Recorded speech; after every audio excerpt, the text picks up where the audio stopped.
Hello everyone, আশা সকলোৱে ভালে আছা। আজি আমি এই ভিডিঅ'ত আলোচনা কৰিম আসাম ডাইৰেক্ট ৰিক্ৰুইটমেণ্টৰ গ্ৰেড 3 গ্ৰেড 4 অসম পুলিচৰ বাবে কেইটামান প্ৰয়োজনীয় সাধাৰণ জ্ঞান। প্ৰথম প্ৰশ্নটো হৈছে প্ৰাগজ্যোতিষৰ ৰাজধানী ক'ত আছিল?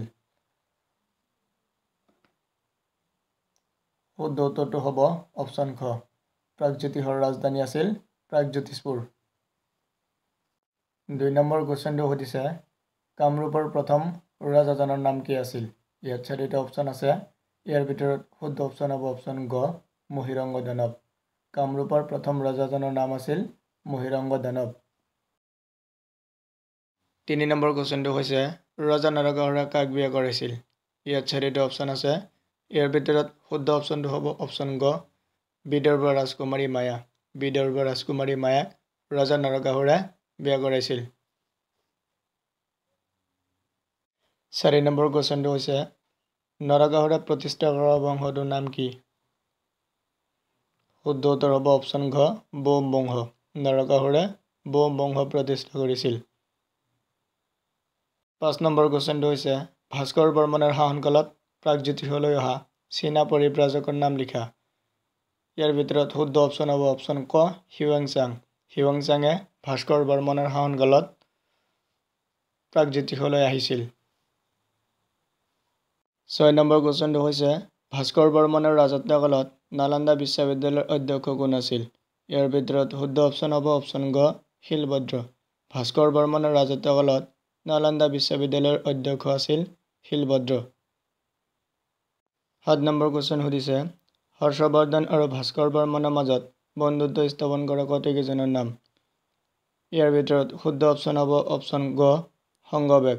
হৰ্ষবৰ্ধন আৰু ভাস্কৰ বৰ্মনৰ মাজত বন্ধুত্ব স্থাপন কৰা কটকীজনৰ নাম সংগবেগ। 8 নম্বৰ কোৱেশ্চন হিউৱেনচাঙৰ কামৰূপৰ বিষয়ে লিখা টোকাখনৰ নাম কি? ইয়াৰ ভিতৰত শুদ্ধ অপচনটো হ'ব অপচন ঘ, চি ইউকি। হিউৱেনচাঙে কামৰূপৰ বিষয়ে লিখা টোকাখনৰ নাম চি ইউকি। 9 নম্বৰ কোৱেশ্চন কানাই বৰহী শিলালিপি ক'ত উদ্ধাৰ কৰা হৈছিল?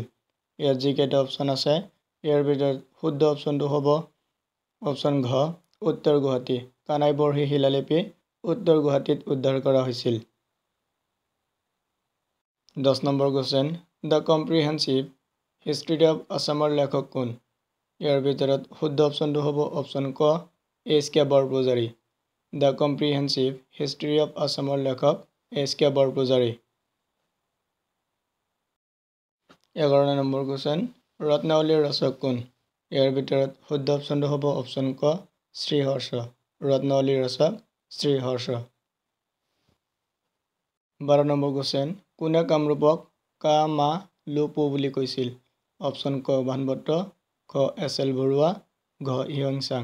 ইয়াৰ ভিতৰত শুদ্ধ অপচন হ'ব অপচন ঘ, হিউৱেনচাং। হিউৱেনচাঙে কামৰূপক কা মা লু পু বুলি কৈছিল।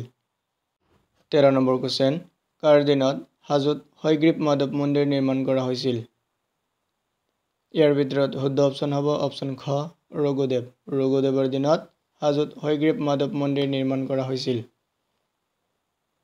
14 নম্বৰ কোৱেশ্চন আহোমসকলৰ দিনত আটাইতকৈ বৃহৎ গড় কোনটো আছিল?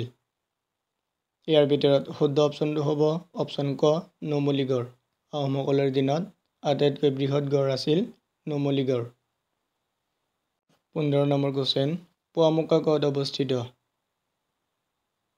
ইয়াৰ ভিতৰত শুদ্ধ অপচন হ'ব অপচন ঘ, হাজো। পুৱামক্কা হাজোত অৱস্থিত। আৰু এইটো ভিডিঅ'ৰ আজি এইটো লাষ্ট কুৱেশ্চন আছিল। যিসকলে নতুনকৈ আছে তেওঁলোকে চেনেলটো ছাবস্ক্ৰাইব কৰি কাষত থকা বেল আইকনটো প্ৰেছ কৰিবলৈ নাপাহৰিবা। আৰু যদি ভাল লাগে তেনেহ'লে লাইক শ্বেয়াৰ কৰিবলৈ নাপাহৰিবা।